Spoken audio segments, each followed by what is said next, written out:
எவ்வளவு மழை பெய்தாலும் ஒரு சொட்டு தண்ணீர் கூட சென்னை மாநகரத்திலே தேங்காது என்று குறிப்பிட்டார்கள்.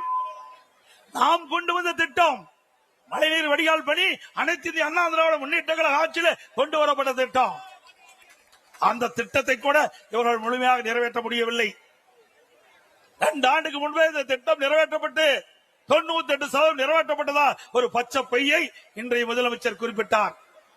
சென்னை மாநகரத்தில் இருக்கின்ற அமைச்சர்கள் குறிப்பிட்டார்கள். இங்க இருக்கின்ற மேயர் குறிப்பிட்டார். வடிகால் பணிகள் 98% நிறைவேற்றப்பட்டுள்ளது. எவ்வளவு மழை பெய்தாலும் சென்னை மாநகர மக்கள் பாதிக்கப்பட மாட்டார்கள். ஒரு சொட்டு தண்ணீர் கூட சென்னை மாநகர சாலைகளை தேங்காது என்று இவர்கள் பத்திரிகைகளை வெளியிட்டார்கள். ஆனால் நிலைமை என்ன? இதுவரை இந்த வடிகால் பணிகள் நிறைவேற்றப்பட முடியவில்லை. அதோடு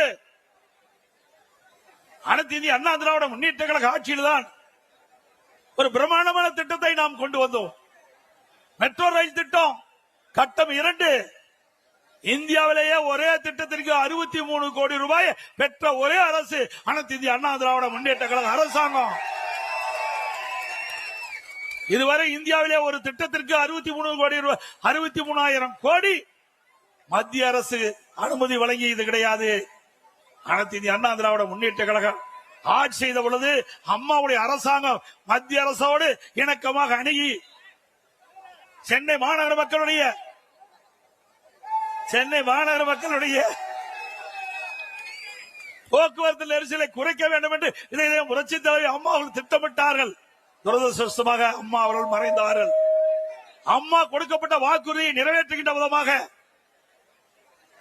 அம்மா போட்ட திட்டத்தை முழுமையாக நிறைவேற்ற வேண்டும் என்ற அடிப்படையிலே மத்திய அரசோடு தொடர்பு கொண்டு மெட்ரோ ரயில் திட்டம் கட்டம் 2 118 கிலோமீட்டர் அந்த ரயில் பாதை அமைக்குவதற்கு அனுமதி பெற்று அந்த திட்டத்திற்காக மத்திய அமைச்சர் மரியாதைக்குரிய உள்துறை அமைச்சர் அமித்ஷா அவர்களை நேரடியாக சென்னைக்கு அழைத்து அடிக்கல் நாட்டிய அரசாங்கம் அதிமுக அரசாங்கம்.